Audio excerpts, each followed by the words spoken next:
porque parlamentares brasileiros pediram explicações sobre essa aeronave, sobre por que ela pousou aqui, quem eram as pessoas que estavam nela. Eliseu Caetano, o que você conta pra gente? Bem-vindo, meu amigo. Salve, salve, Vandrocini. Muito boa tarde para você, para os nossos colegas debatedores e, claro, para todo mundo que acompanha a programação da Jovem Pan. Falamos ao vivo direto dos Estados Unidos, de onde a nossa equipe está acompanhando aí as repercussões desse caso inusitado. Eu estava aqui de olho no 3 em 1 e pude escutar o nosso colega Zé Maria Trindade falando a respeito dessa aeronave. É óbvio, como ele bem disse, né? Se essa aeronave pousou em solo, em território brasileiro, ela obteve antes uma autorização para isso. E essa aeronave americana que pousou no Brasil era um Boeing C-32B, da Força Aérea dos Estados Unidos. De acordo com a Polícia Federal do Brasil, ela transportava diplomatas norte-americanos com destino aos consulados de Porto Alegre e também de São Paulo. E por isso que ela fez um pouso em Porto Alegre primeiro, no aeroporto Salgado Filho, e depois no aeroporto de Guarulhos, São Paulo, onde ainda está neste momento. O voo foi autorizado pelo governo brasileiro, sim, de acordo com as informações da Polícia Federal. Esse episódio, Cine, ganhou um imenso destaque porque ocorreu em meio a essas tensões diplomáticas envolvendo o Brasil e Estados Unidos, mas oficialmente tratou-se apenas de uma missão de transporte de autoridades. Vale lembrar que não há um embaixador dos Estados Unidos no Brasil. Desde que o embaixador aí foi chamado de volta para cá, as embaixadas e os consulados ficaram com menos funcionários trabalhando. E aí o que está sendo feito agora é uma reposição desses profissionais. Tão somente isso, de acordo com as informações oficiais da Polícia Federal do Brasil, reitero, o governo dos Estados Unidos ainda não se pronunciou a respeito e aqui na capital americana, em Washington, se fala que nem deve falar a respeito porque não se trata de algo público, de uma informação de relevância pública, de acordo com o governo do Brasil. É claro que a presença dessa aeronave do governo americano no Brasil foi vista aqui, então, portanto, de uma maneira muito mais prática, como uma operação de praxe do que algo escuso, tendo a ver com a CIA ou coisa do tipo. Evandro. Agora, Eliseu, eu quero aproveitar que nós estamos conversando aqui para falar sobre esses navios de guerra que foram encaminhados ali para o mar próximo da Venezuela. Que estratégia é essa de Donald Trump?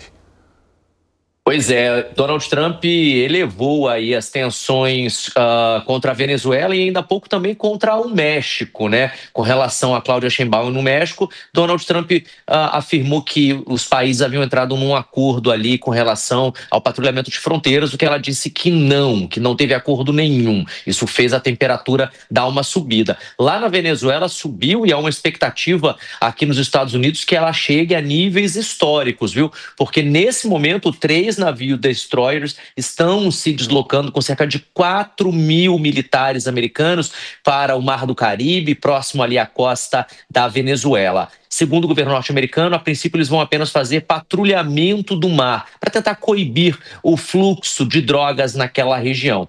Desde que os Estados Unidos transformaram os grupos criminosos de diversos países do mundo em organizações terroristas, eles obtiveram um aval de uma lei interna de que podem sim, por causa disso, por uma questão de segurança nacional, fazer operações por terra, ar e mar. E por isso essa operação na Venezuela. Seria então a primeira grande operação do governo dos Estados Unidos depois de transformar grupos criminosos venezuelanos em organizações terroristas. Falando em organização terrorista, relembro que, segundo o governo dos Estados Unidos, Nicolás Maduro é o líder do maior cartel de drogas da Venezuela, que manda e envia drogas ilegalmente aqui para os Estados Unidos. Então o foco é ele e por isso há uma recompensa estimada em cerca de 50 milhões de dólares por quem oferecer informação que ajude na captura do presidente venezuelano Nicolás Maduro. A Associated Press, que é uma agência de notícias super importante e com veiculação local lá na Venezuela, Cine, confirmou ainda há pouco que os destroyers ainda não chegaram. Então, informação de agora, 4 horas da tarde com 54 minutos pelo horário de Brasília. Não chegaram ainda os militares americanos na costa da Venezuela, mas há uma expectativa de que assim que eles cheguem, eles possam fazer incursões por terra e até mesmo por ar. Vale lembrar que Nicolás Maduro acionou uma milícia com mais de 4 milhões de homens para tentar defender o país. A informação aqui dos Estados Unidos, Cine, é que apenas um desses navios seria capaz de destruir toda a Venezuela.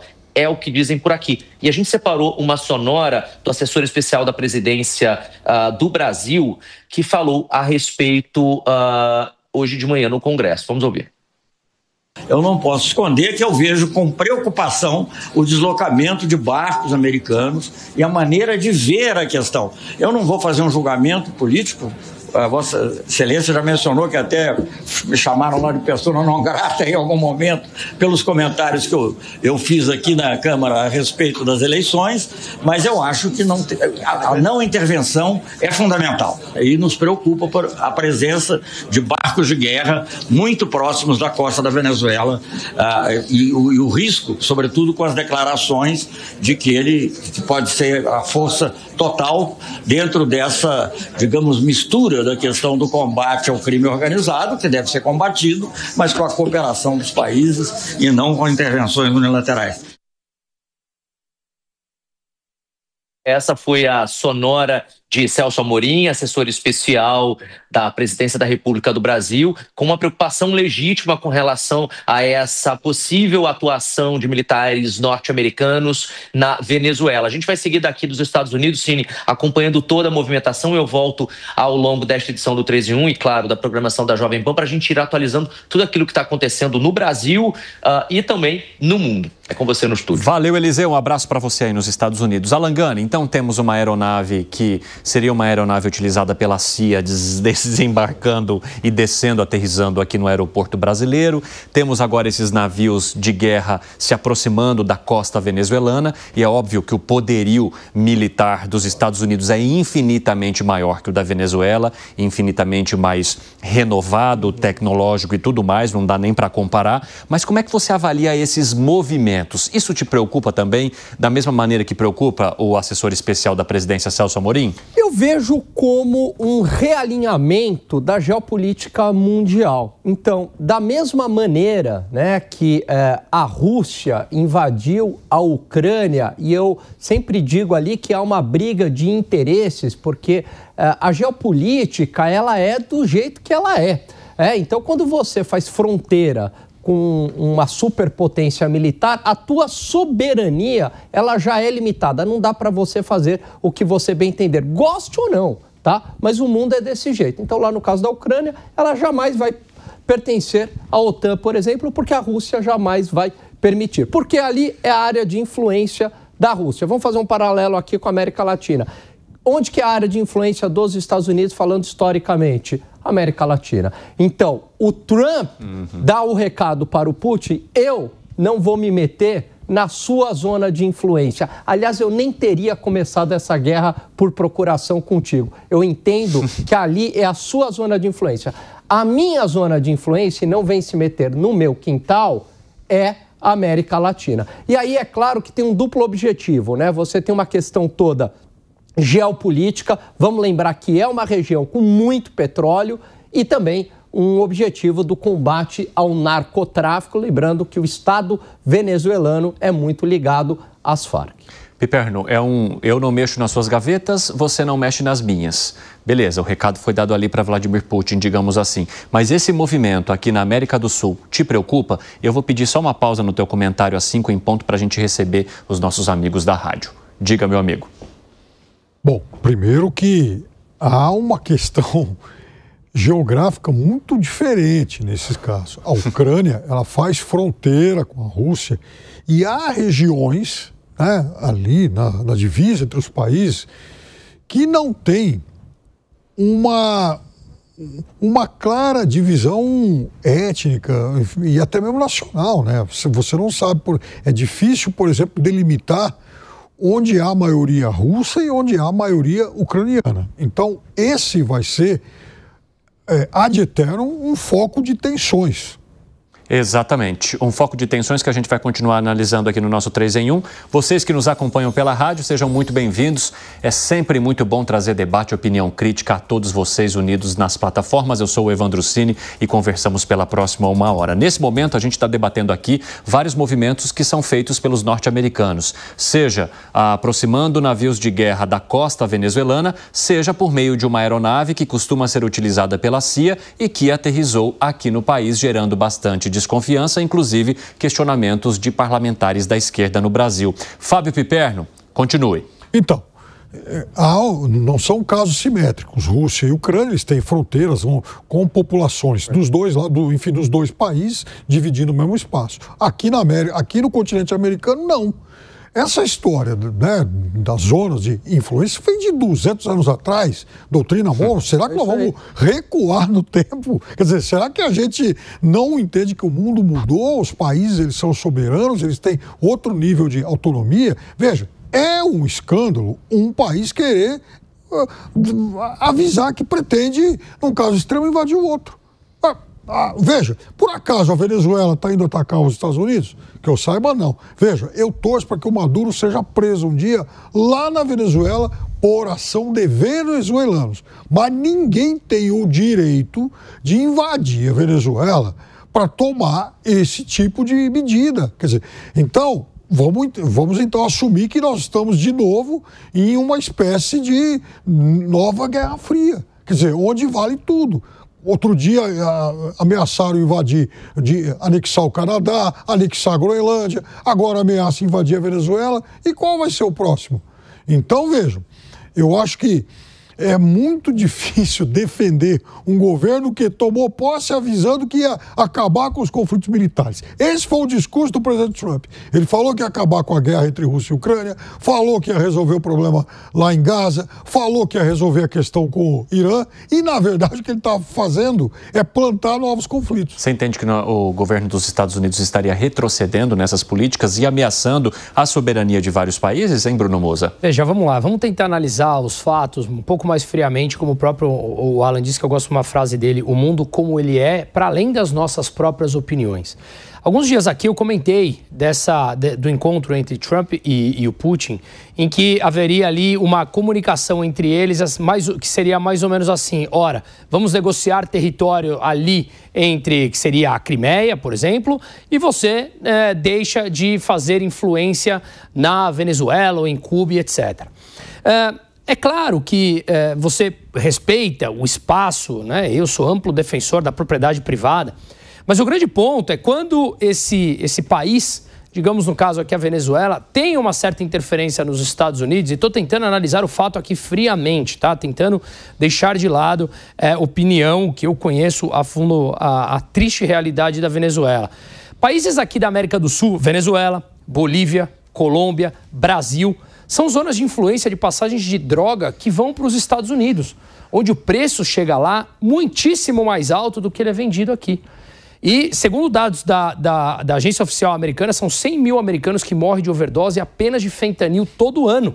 Isso causa gastos para o governo americano. Isso tem interferência no dia a dia, com mais criminalidade, com mais mortes, com mais roubos. Enfim, afeta o dia a dia dos Estados Unidos. Então, até que ponto essa ação desses países da América do Sul não interferem no dia a dia dos Estados Unidos com um custo altíssimo para a máquina pública?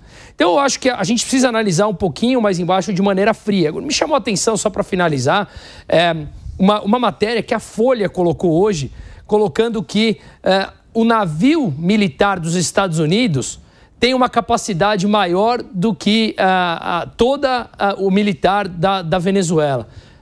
É algo bastante óbvio, né? Você tem que trazer à tona esse tipo de matéria. Veja, pelo amor de Deus, é um lutando com arma 0 quilômetro e outro de estilingue. A gente vê nas imagens dos milicianos venezuelanos aí que o próprio Maduro falou que colocaria em campo, né? Uns 15 anos atrás, a Venezuela importou muitas armas da Rússia, e o que na época causou preocupação no exército brasileiro. Então, veja, a Venezuela é um país caindo aos pedaços, mas é possível que tenha alguma coisa lá. Agora, eu só queria entender uma coisa, então, Teriam alguns equipamentos também que teriam sido adquiridos do Irã, né? Sim.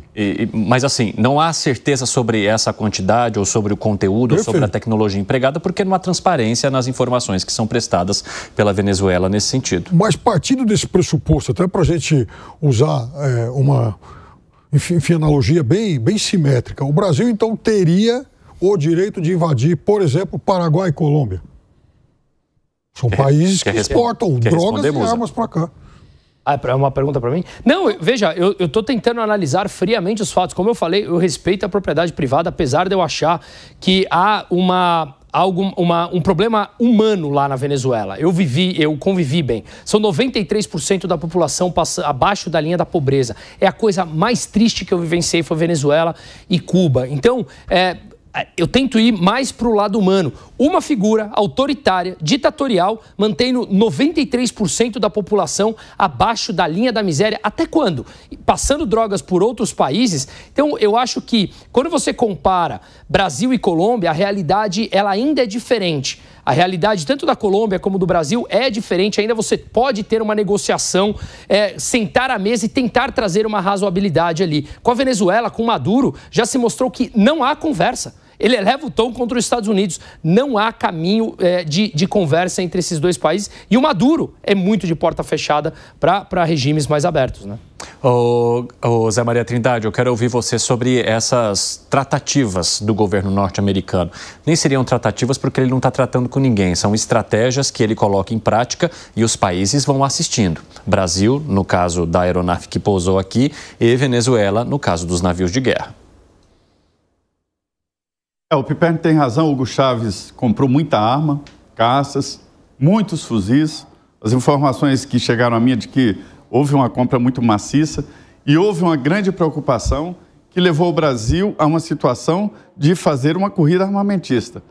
Eu me lembro que José Sarney e outros levaram ao governo a grande preocupação de que a Venezuela estava superior belicamente ao Brasil. Hoje, os generais que falam comigo dizem o seguinte: ninguém sabe o grau de manutenção dos caças, dos carros de combate e dos fuzis, muitos fuzis comprados. Então, assim, hoje a coisa se equilibrou. Mas a tentativa de uma corrida armamentista aqui na América do Sul houve. Ninguém pode manter um desequilíbrio tão grande como era antes a Venezuela superior ao Brasil. Isso é muito perigoso. Me lembro que na descoberta do pré-sal, a Marinha levou ao presidente Lula, né, na época lá do primeiro mandato, a grande preocupação. O pré-sal acaba atraindo a cobiça internacional. Aí foi desenvolvido esse submarino nuclear que até hoje, que não tem arma nuclear, é só propulsão nuclear, que é o grande projeto da Marinha do Brasil. Então, assim, esse movimento dos Estados Unidos vai necessariamente provocar uma corrida armamentista. Hoje os países não estão investindo tanto em armas, né? A prioridade de todos é a área social.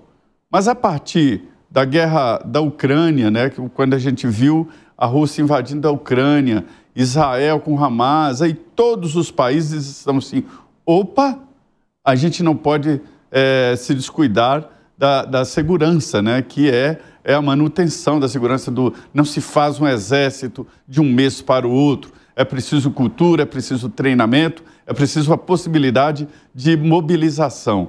Então, assim, essa movimentação dos Estados Unidos provoca insegurança, né? A gente acha que é só coisa de WhatsApp. Não, os meios militares estão com o farol aceso, né? E é muito problemático isso. E não há como se defender de armas tão poderosas assim.